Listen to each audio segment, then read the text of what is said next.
Bonjour à toutes et à tous. Alors aujourd'hui je suis seul, Patrick m'a lâchement abandonné. Il a été retenu pour des raisons professionnelles dans son cabinet d'avocat. Donc aujourd'hui c'est moi qui viens vers vous tout seul pour vous donner quelques informations et pour recevoir Monsieur Bergès qui est à l'initiative avec un certain nombre de ses collègues d'une opération de solidarité.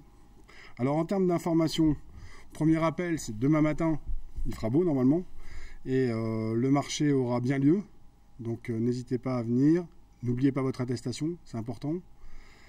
Le deuxième point, c'est que le personnel du FPA remettra des brins de muguet comme chaque année à l'ensemble des résidents lors des fêtes du 1er mai. On souhaite que cette marque d'affection puisse apporter santé et bonheur à tous les résidents de ce foyer.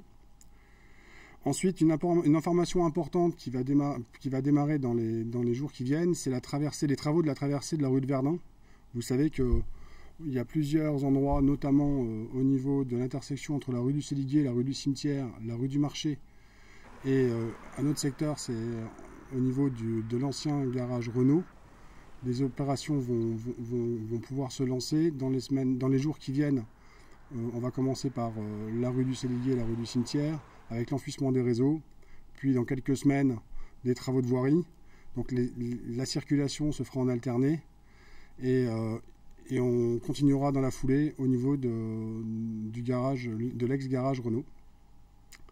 Petite information aussi, c'est concernant le giratoire, le fameux giratoire de sortie d'autoroute sur la zone du PAT. Toutes les opérations devront pouvoir être lancées dès le mois de juillet.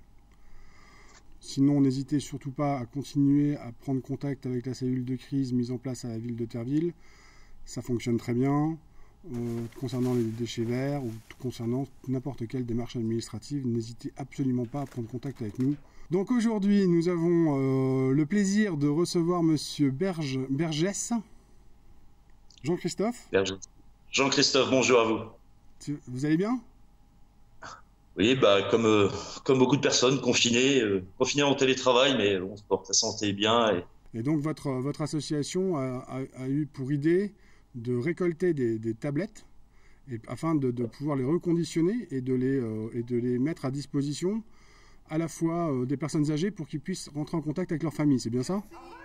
Oui, c'est bien ça. Alors, au départ, l'association, on est normalement plus voué, on était plus tourné vers l'enfance, et puis là, on est avec cette période de confinement, on a été effectivement touché par l'isolement que pouvaient ressentir nos aînés dans les EHPAD, sachant qu'ils ont un isolement encore plus strict que celui qu'on peut avoir nous, parce que c'est des isolements en chambre.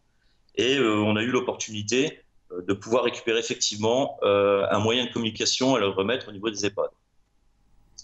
Auprès de la SNCF, je crois. Oui, alors donc c'est l'infrapôle SNCF, oui, dans la logique de ce que la SNCF a demandé de faire à ces établissements, c'est de se mettre en partenariat avec des gens qui avaient des initiatives, comme on a pu l'avoir là.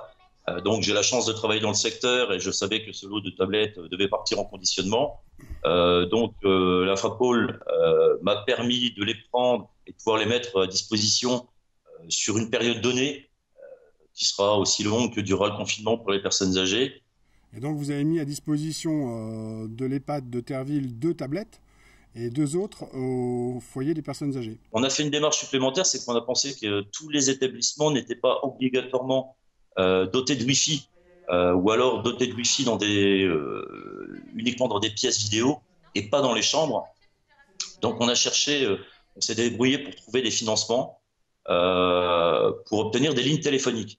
C'est-à-dire que dans un premier temps, à Terville, on a fourni des tablettes. Et dans un deuxième temps, d'ailleurs c'était hier, on a fourni maintenant des lignes téléphoniques déjà pour une période de 3 mois. Et donc cette société qui s'appelle Image, je vais la citer parce que d'un seul coup, elle est devenue partenaire de l'opération, nous a gracieusement donné 50 lignes. Donc c'est un joli geste. C'est pour ça que d'ailleurs je l'ai mis un tout petit peu en avant. Mais ça permet aussi d'éviter des partages d'appareils qui sont propres aux soignants, pour pouvoir avoir de la connexion. Merci, un grand merci au nom de la municipalité, au nom du CCAS et au nom de l'EHPAD pour cette action qui, crois-le bien, apporte beaucoup de bonheur à beaucoup de gens. Merci encore, Jean-Christophe. Merci beaucoup de votre accueil et bonne fin de journée à vous. Et prends soin de toi. Voilà, le rendez-vous se termine aujourd'hui. Je vous retrouve demain, j'espère en compagnie de Patrick. Je vous souhaite une très bonne soirée. Prenez soin de vous.